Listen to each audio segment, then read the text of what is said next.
Abstraction is a really incredible and sophisticated vehicle because it gives you opportunities to wander in directions that you weren't necessarily led into.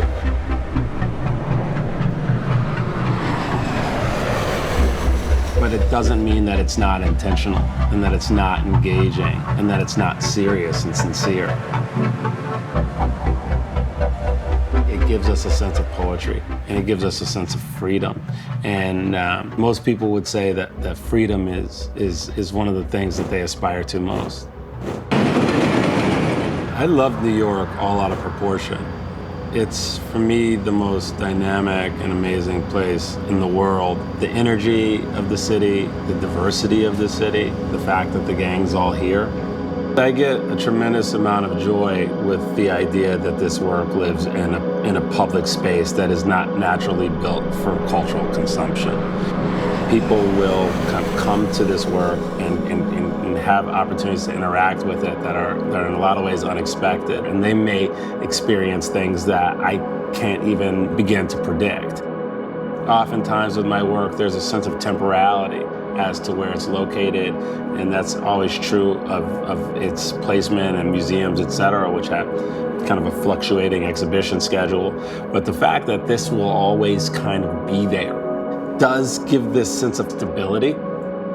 And I like the idea that this artwork can be born of the time that we currently live and be in conversation and in dialogue with the concerns of our current moment, but that 50 years from now, someone could look at this work and find it to be as prescient then as it is today.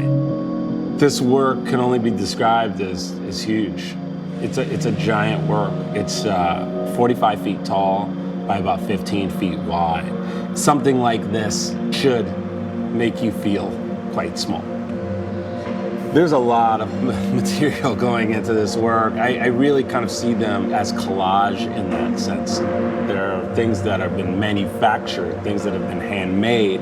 There are things that reflect. There's mirror.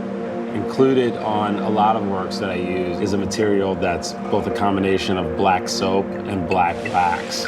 It's a West African material that people often use who have more sensitive skin. So the suggestion of sensitivity is something that I really like to bring into a conversation of artworks that I make. The surfaces are really quite brutishly handled, and there's this kind of physical engagement. I like this idea that artworks are dug into and interacted with in a very physical way.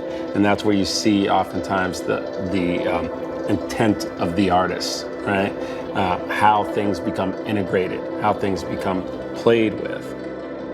One of the reasons that I've been so reflective around these ideas of anxiety, et cetera, is that they are not only prescient, but historically cyclical.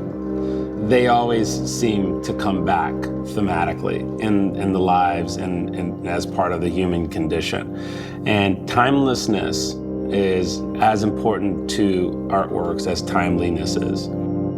Ideally, it's a work that you can continue to learn from and continue to explore. I really do believe that artworks can change the way that we experience a moment, our day, our time. I think that they can challenge us in ways that we don't expect. I think that they often are the forebearers of conversations that we haven't even predicted that we would have. And I think that they give us opportunities to explore and to invest in ways that really only make us better. Abstraction is inherently kind of a chaotic approach. And so part of what and how I've always tried to respond to the world is through figuring out ways for me to organize it into parcels that I can consume. So chaos is quite consumable if you just cut it up into pieces.